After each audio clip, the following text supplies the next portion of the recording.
مفاتیح الجنت بیدی یوم القیامہ، جنت کی چابی قیامت کے دن میرے ہاتھ میں ہوگی۔ یطوف علی الف خادم کانہم لؤلؤ مکنون، چالی میرے گرد 1000 جنت کے خدام کھڑے ہوں گے میدان محشر میں۔ انی و امتی علی کوم من الارض، قیامت کے دن میں اور میری امت ایک اونچے مقام پر کھڑے ہوں گے، باقی سب نیچے ہوں گے۔ میرے رب کہہ رہا ہوں وَلَسَوْفَ يُعْطِيكَ رَبُّكَ فَتَرْضَىٰ، یہ آیت میرے نبی کی شان میں سب سے بلند ہے کہ میرا اللہ کہہ رہا ہے میرے محبوب میں آپ کو اتنا دینے والا ہوں کہ آپ کو بھی نہیں پتا جو میں نے آپ کے لیے، آپ کی آنکھوں کی ٹھنڈک کے لیے تیار کیا ہے۔ آپ جانتے نہیں میرے محبوب کہ آپ کا رب آپ کو کیا دینے والا ہے۔ اگر ہوتا نا وَلَسَوْفَ يُعْطِيكَ رَبُّكَ ثُمَّ تَرْضَىٰ، میں آپ کو دوں گا پھر آپ راضی ہو جائیں گے، بالکل مطلب اور ہو جاتا۔ فترضا، میں فا کا مطلب سمجھانے کے لیے قصہ سناتا ہوں۔ کسی کو جب اس کی سوچ سے زیادہ ملے تو وہ کیسے اس کے ایکسپریشن ہوتے ہیں۔ پشاور میں ہماری جماعت، میرے ساتھ عرب رائل فیملی کے نوجوان، ایک پٹھان مانگتا ہوا آیا، خدای دا پارا، خدای دا پارا، خدای دا پارا، اللہ کے نام پہ دو۔ اب یہ 84 کی بات ہے، تو آ کے گاڑی کے ساتھ ایسے لگ گیا خدای دا پارا۔ اب وہ سوچ رہا تھا یہ گاڑی والا 1 روپیہ دے گا یا زیادہ زیادہ 5 روپے دے دے گا۔ اس زمانے میں 4 آنے 8 آنے روپیہ بہت کم دیتے، 5 روپے، وہ بڑی گاڑی تھی، وہ تو خدای دا پارا، خدای دا پارا، اللہ کے نام پہ دو۔ تو وہ شیخ جو تھے اس نے جیب میں جتنے پیسے تھے سارے نکال کے اس کے ہاتھ پہ رکھے۔ اب آپ ایکسپریشن سے سمجھنا، خدای دا پارا، خدای دا پارا، خدای خدای خدای، اس نے دوڑ لگا دی۔ میں نے کہا شیخ پتہ یہ کیوں بھاگا ہے؟ پورے مہینے کا راشن اس کو مل گیا، اور دوسرا اس کو یہ شک ہے کہ شاید غلطی سے اتنے دے دیے باقی واپس نہ لے لے، تو وہ بھاگ گیا ہے۔ یہ ہے فا، فترضا، میرے محبوب آپ کا رب آپ کو اتنا دینے والا ہے آپ سوچ بھی نہیں سکتے۔ الم یجدک یتیم، اب پیچھے یہ صورت آئی کیوں؟ آپ پر وحی بند ہو گئی اور آپ اداس ہو گئے، اور قریش مکہ کہنے لگے ودعہ ربہ وقلا، اس کا رب اس کو چھوڑ گیا، اس پہ ناراض ہو گیا۔ غیروں کی بات بری لگتی ہے، اپنے کچھ کہہ دیں تو ایسا لگتا ہے جیسے خنجر لگ گیا۔ تو حضرت خدیجہ نے کہہ دیا یا رسول اللہ، اللہ ناراض تو نہیں؟ بس یہ سننا تھا کہ آپ کا دل مٹھی میں آ گیا۔ اور اسی وقت جبریل ہانپتے کانپتے آ گئے، والضحیٰ، اللہ اکبر۔ دیکھو مثلا میں فوزان پہ ناراض ہو جاتا ہوں تو وہ مجھے آ کر میرے ایکسپریشن دیکھتا ہے، کہتا ہے مولانا اللہ کی قسم میں آپ پہ ناراض نہیں ہوں، مولانا اللہ کی قسم آپ کو شک پڑ گیا، آپ کو یاد نہیں ہم نے آپ کو 2 سال پہلے بلوایا، اس کے اگلے سال بھی بلایا، ابھی بھی بلایا، اور آپ کو اتنا پروٹوکول دیا، بھلا میں آپ پہ ناراض ہو سکتا ہوں؟ ٹھیک ہوگی بات؟ یہ فوزان سمجھ میں آئے گی بات؟ اب اللہ تعالیٰ کہہ رہا ہے میرے نبی مجھے قسم ہے دن اور رات کی، مجھے قسم ہے تیرے علم اور تیری چادر کی، مجھے قسم ہے تیرے چہرے، تیرے خوبصورت بالوں کی، میں نے تمہیں نہیں چھوڑا۔ کیسے؟ الم یجدک یتیما فآویٰ، آپ کو یاد نہیں آپ یتیم تھے، میں نے آپ کو ٹھکانہ دیا۔ ووجدک ضالا فہدیٰ، آپ کو یاد نہیں آپ کو یاد نہیں آپ میری تلاش میں تھے، میں نے آپ کو اپنا آپ بتا دیا۔ ووجدک عائلا فاغنیٰ، آپ کو یاد نہیں کہ آپ بڑی تکلیف میں تھے اور کمی میں تھے، تو میں نے خدیجہ سے آپ کی شادی کروا کے آپ کو مالدار بنا دیا۔ اگلی صورت بھی اسی سے جڑی ہوئی ہے، الم نشرح لک صدرک، میں نے آپ کا سینہ کھولا، بھلا میں ناراض ہو سکتا ہوں؟ ووضعنا عنک وزرک، میں نے آپ کے بوجھ ہٹائے، بھلا میں ناراض ہو سکتا ہوں؟ الذی انقض ظہرک، وہ بوجھ جنہوں نے آپ کو دوہرا کر دیا تھا، میں نے وہ بوجھ ہٹائے، بھلا میں آپ پہ ناراض ہو سکتا ہوں؟ ورفعنا لک ذکرک، اور میں نے آپ کے نام کو بلند کر دیا، بھلا میں آپ پہ ناراض ہو سکتا ہوں؟ انا اعطیناک الکوثر، ہم نے آپ کو جنت کی چابی پکڑا دی، بھلا میں آپ پہ ناراض ہو سکتا ہوں؟ پھر آگے اللہ نے نصیحت کی، فَأَمَّا الْيَتِيمَ فَلَا تَقْهَرْ وَأَمَّا السَّائِلَ فَلَا تَنْهَرْ وَأَمَّا بِنِعْمَةِ رَبِّكَ فَحَدِّثْ۔ تو میرے محبوب، آپ یتیم تھے، کوئی یتیم آئے تو اب آپ نے اس کے ساتھ وہ کرنا جو میں نے کیا۔ میرے محبوب، آپ میری طلب میں تھے، آپ سے کوئی ہدایت طلب کرنے والا آئے تو آپ نے وہ کرنا جو میں نے کیا۔ اور میرے محبوب، میں نے آپ کو ایک مالدار گھرانے میں شادی کروائی، تو آپ بھی اپنے رب کی نعمتوں کو لوگوں کو بیان کریں۔ اس صورت میں اتنا خوبصورت تناسب ہے، پیچھے چلو، ما ودعک ربک وما قلی، دلیل کیا ہے؟ الم یجدک یتیما فآوی۔ بھلا میرے محبوب، میں کیسے چھوڑ سکتا ہوں؟ آپ یتیم تھے، میں نے ٹھکانہ دیا۔ وَلَلْآخِرَةُ خَيْرٌ لَكَ مِنَ الْأُولَى وَلَسَوْفَ يُعْطِيكَ رَبُّكَ فَتَرْضَىٰ۔ تو اگلی آیت آ رہی ہے، الم یجدک یتیما فآوی ووجدک ضالا فہدی وَلَلْآخِرَةُ خَيْرٌ لَكَ مِنَ الْأُولَىٰ، اس کا اس کے ساتھ جوڑ ہے، ووجدک عائلا فأغنی، اس کا آخری آیت کے ساتھ جوڑ ہے، وَوَجَدَكَ عَائِلًا فَأَغْنَىٰ، اور وَلَسَوْفَ يُعْطِيكَ رَبُّكَ فَتَرْضَىٰ۔ اب میں آپ کو ترتیب سے بتاتا ہوں۔ پہلی، مَا وَدَّعَكَ رَبُّكَ وَمَا قَلَىٰ، یہ جا کے جڑتی ہے أَلَمْ يَجِدْكَ يَتِيمًا فَآوَىٰ وَلَلْآخِرَةُ خَيْرٌ لَكَ مِنَ الْأُولَىٰ وَلَسَوْفَ يُعْطِيكَ رَبُّكَ فَتَرْضَىٰ۔ اور آگے کیا آ رہا ہے؟ وَوَجَدَكَ ضَالًّا فَهَدَىٰ وَوَجَدَكَ عَائِلًا فَأَغْنَىٰ، یہ تین کا سیٹ ہے۔ مَا وَدَّعَكَ رَبُّكَ وَمَا قَلَىٰ، یہ جا کے جڑتا ہے أَلَمْ يَجِدْكَ يَتِيمًا فَآوَىٰ وَلَلْآخِرَةُ خَيْرٌ لَكَ مِنَ الْأُولَىٰ، یہ جا کے جڑتا ہے وَوَجَدَكَ ضَالًّا فَهَدَىٰ وَلَسَوْفَ يُعْطِيكَ رَبُّكَ فَتَرْضَىٰ، یہ جا کے جڑتا ہے وَوَجَدَكَ عَائِلًا فَأَغْنَىٰ۔ پھر اگلی تین ان اوپر والی تین سے جڑتی ہیں میرے محبوب۔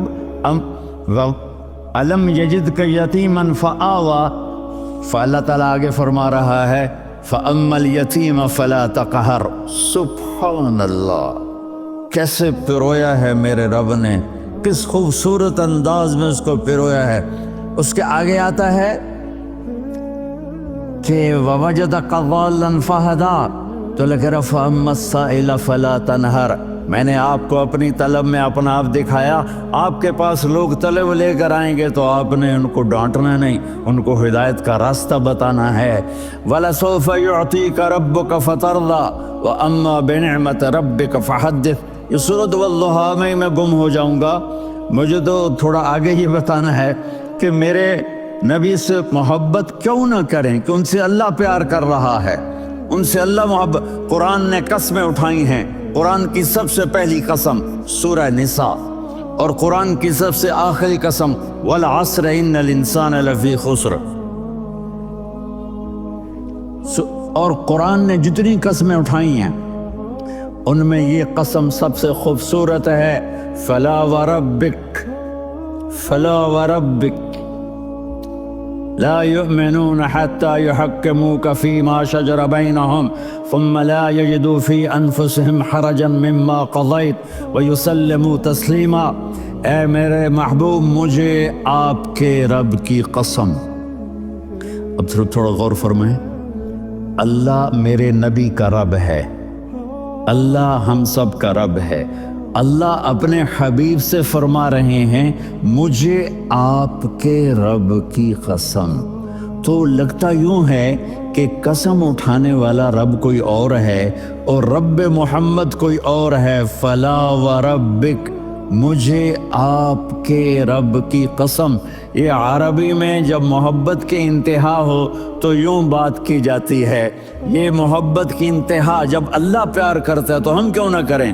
میرے محبوب مجھے آپ کے رب کی قسم لا یؤمنون، یہ آپ ٹورانٹو والوں کو بتا دیں، حتی یحکموک فیما شجر بینہم، جب تک آپ کی غلامی میں نہیں آئیں گے، جب تک آپ کا عشق اور محبت نہیں ہوگا، میں ان کے ایمان کو قبول نہیں کروں گا۔ اس پر ایک واقعہ سناتا ہوں۔ ایک صحابی آیا، یا رسول اللہ میرا پڑوسی ہے، اس کی کھجور ایسے ٹیڑھی ہو کر میرے گھر میں چند اس کی شاخیں ہیں، ان پہ پھل لگتا ہے، وہ ٹوٹ کے گرتا ہے، میرے بچے اٹھا لیتے ہیں، ہم غریب ہیں، وہ بھاگا بھاگا آتا ان کے منہ سے کھجور نکال لیتا ہے۔ اس کو کہیں کہ بچوں پر اتنی زیادتی نہ کرے۔ آپ نے اس کو بلایا، وہ منافق تھا، آپ نے اس سے فرمایا بھئی ایک سودا کرتے ہو؟ کہا جی کیا؟ کہا یہ کھجور مجھے دے دو اور اس کے بدلے جنت میں کھجور لے کے دوں گا۔ وہ کہنے لگا یا رسول اللہ یہ اصل میں میرے بچوں کو بہت پسند ہے، کوئی اور کھجور ہوتی میں دے دیتا، یہ تو میری معذرت ہے۔ وہ تو منافق تھا، اٹھ کے چلے گیا۔ ایک صحابی بیٹھے تھے، وہ کہنے لگے یا رسول اللہ اگر میں وہ کھجور لے کے دے دوں تو مجھے جنت میں لے دیں گے؟ ان کا نام ہے ابو الدحداح۔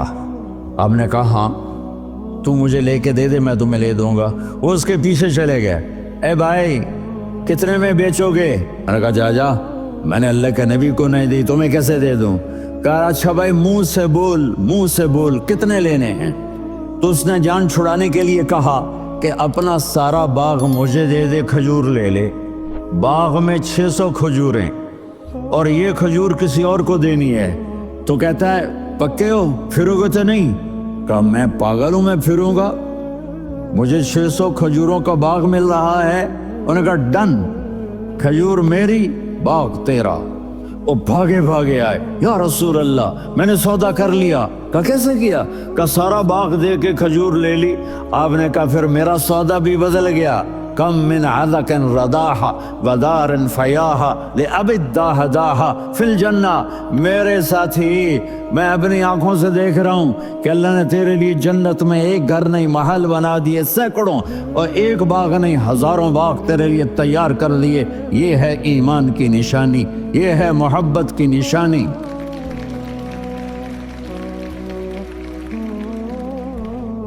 میرے نبی کی جس سے آئیے ہمارے بچے نہیں ہیں یہ کھلاڑیوں جیسے بال بناتے ہیں۔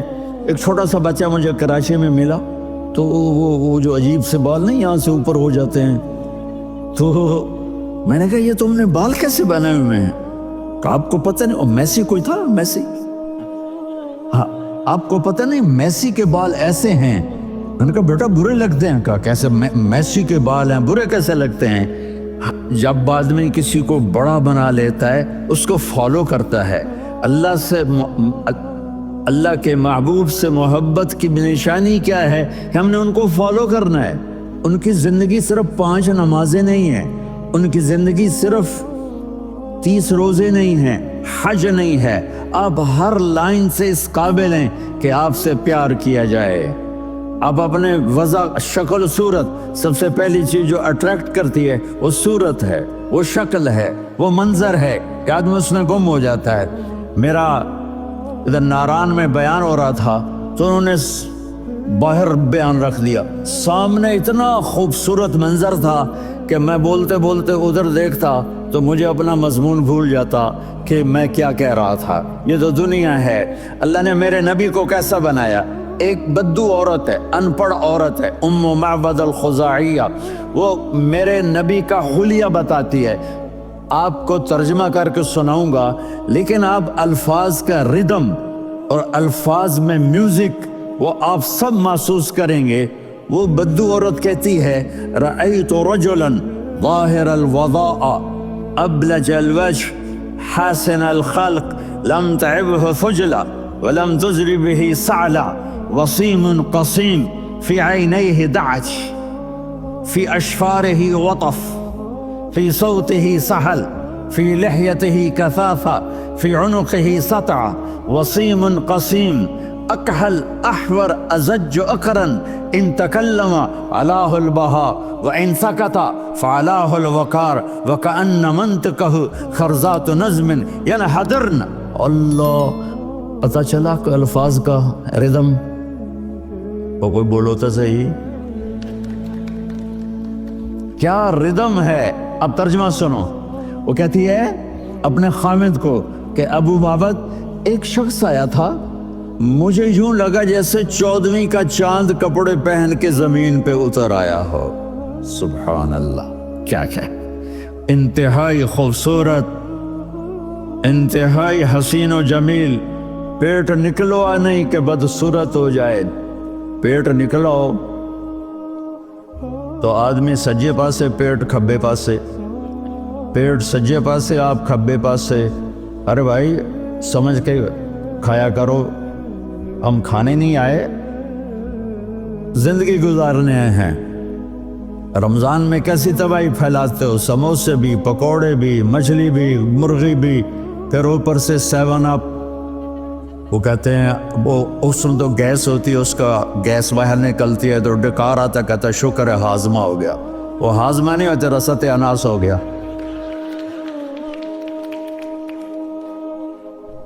کہا اتنا خوبصورت تھا کہ سر سے پاؤں تک حسن اس کا غلام تھا, خوبصورتی اس کی باندھی تھی, اور میں جدھر سے دیکھتی تھی مجھے حسن ہی حسن نظر آتا تھا. اور جب میں اس کے چہرے پر دیکھتی تو میری آنکھ نہیں بھرتی تھی, میرا جی چاہتا تھا میں دیکھتی جاؤں دیکھتی جاؤں دیکھتی جاؤں, میرا دل نہیں بھرتا تھا. کون؟ وسیم. وسیم اسے کہتے ہیں جس کو دیکھنے سے دل نہ بھرے. قسیم جدھر سے دیکھو حسن ہو اسے کہتے ہیں قسیم, کہ اس کی آنکھیں بڑی موٹی. احور, ادعج, اشکل, انجل, ابرج, اہدب, یہ سب میرے نبی کی آنکھوں کی تعریف ہے. ان 5-6 الفاظ کا ایک مطلب ہے کہ اللہ نے کائنات میں ایسی حسین آنکھ کسی کی بنائی نہیں تھی. حسن و جمال آنکھوں میں, اور پلکیں بڑی لمبی. یہ عورتیں یہاں نکلی لگا لیتی ہیں نا لمبا کرنے کے لیے, تو میرے نبی کے قدرتی یہ بال لمبے تھے حسن کو بڑھانے کے لیے. داڑھی بڑی خوبصورت تھی. زبان میں, آواز میں جادو تھا, آواز میں کشش تھی, آواز میں ایک ایسا دل کھنچتا تھا. گردن لمبی تھی, سر سے پاؤں تک حسن و جمال تھا. جب وہ بولتے تھے نور چھا جاتا تھا, جب وہ خاموش ہوتے تھے وقار چھا جاتا تھا. اور سوا البطن و صدر, سینہ اور پیٹ برابر. سبت القصب, سیدھا قد تھا, سیدھا قد, بالکل سیدھا قد. عریض المنکبین, چھاتی چوڑی تھی. طویل الزندین, بازو لمبے تھے. رہبر راہا, یہ ہتھیلی بڑی چوڑی تھی. چوڑی ہتھیلی سخاوت کی نشانی ہوتی ہے. رہبر. مسیح القدمین, پاؤں اتنے نرم تھے لگتا تھا اس پر تیل لگا ہوا ہے, اور پانی اس سے یوں نیچے چلا جاتا تھا. اور یمشی تکفین, کندھے جھکا کے چلتے تھے. اللہ, یہاں 4 آدمی سلام کریں تو آدمی یوں ہو جاتا ہے, اور میرے نبی کو فرشتے سلام کر رہے ہیں اور آپ یوں چلتے تھے, ایسے ایسے چلتے, تھوڑے سے کندھے جھکا کے چلتے تھے. ایسے آپ کبھی نہیں چلے. جو دیکھنے میں ایسا حسین ہو اس سے پیار کیوں نہ کیا جائے. خاندان اونچا ہو تو آدمی اس کی قدر اور عظمت کرتا ہے. میرے نبی کا خاندان کیا ہے؟ میرے نبی نے فرمایا اللہ نے آدم کی ساری اولاد سے عرب کو چنا, عرب کی ساری اولاد سے مضر کو چنا, مضر کی ساری اولاد سے قریش کو چنا, قریش کی ساری اولاد سے ہاشم کو چنا, اور ہاشم کی ساری اولاد سے اللہ نے مجھے چنا. میں سب سے اعلیٰ خاندان کا ہوں, عالی نسب ہوں. میرے اللہ نے میرے 10 نام رکھے ہیں. میں محمد, میں احمد, میں ماہی, میں حاشر, میں عاقب, میں فاتح, میں ابو القاسم, میں طٰہٰ, میں یاسین. یہ جو مائیں بیٹھی ہیں ان سے پوچھو. میں ایک مثال دیتا ہوں. محبت ہوتی ہے نا, چھوٹا بچہ گود کا, میرا چاند, میرا دلارا. یہ اس کا بچہ ہے بٹن جتنا, یہ نبیل کا اتنا سا ہے, تو اس کو کبھی یوں اٹھاتا ہے, کبھی یوں اٹھاتا ہے, کبھی یوں اٹھاتا ہے, کبھی یوں اس کو لوریاں دیتا ہے. میرا چاند, کالا ٹٹ میرا چاند، میرا چاند، میرا چاند۔ تو میرے رب کو اپنے حبیب سے محبت ہے تو صرف محمد نہیں کہتا، چونکہ محمد کہنے سے محبت کا فلو نکلتا نہیں، تو اللہ نے اپنی محبت کے فلو کو نکالا۔ میرا محمد، میرا احمد، میرا ماہی، میرا حاشر، میرا عاقب، میرا فاتح، میرا قاسم، میرا ابو القاسم، میرا طٰہٰ، میرا یاسین، یہ اللہ نے اپنے حبیب کے نام۔ اور پھر قرآن میں جاؤ، شاہد، مبشر، نذیر، داعی اللہ، سراج منیر، رؤوف، رحیم، عزیز، حریص، مزمل، مدثر، یہ اللہ نے پورے قرآن میں سارے نبیوں کا نام لیا۔ یا عیسیٰ، یا موسیٰ، یا یحییٰ، یا ابراہیم، یا نوح، نام لے کر پکارا، لیکن اپنے حبیب کو ایک دفعہ بھی یا محمد نہیں کہا، بلکہ لقب سے پکارا، یا ایھا النبی، یا ایھا الرسول، یا ایھا المزمل، یا ایھا المدثر۔ میرے رب نے اپنے حبیب کو ساری نسلوں میں سب سے عالی نسل بنایا اور آپ کے نسب کو آدم علیہ السلام تک پہنچایا۔ محمد بن عبداللہ بن عبد المطلب بن ہاشم بن عبد مناف بن قصی بن کلاب بن مرہ بن کعب بن لوی بن غالب بن فہر بن مالک بن نضر بن کنانہ بن خزیمہ بن مدرکہ بن الیاس بن مضر بن نزار بن معد بن عدنان بن اود بن حمیسہ بن سلامان بن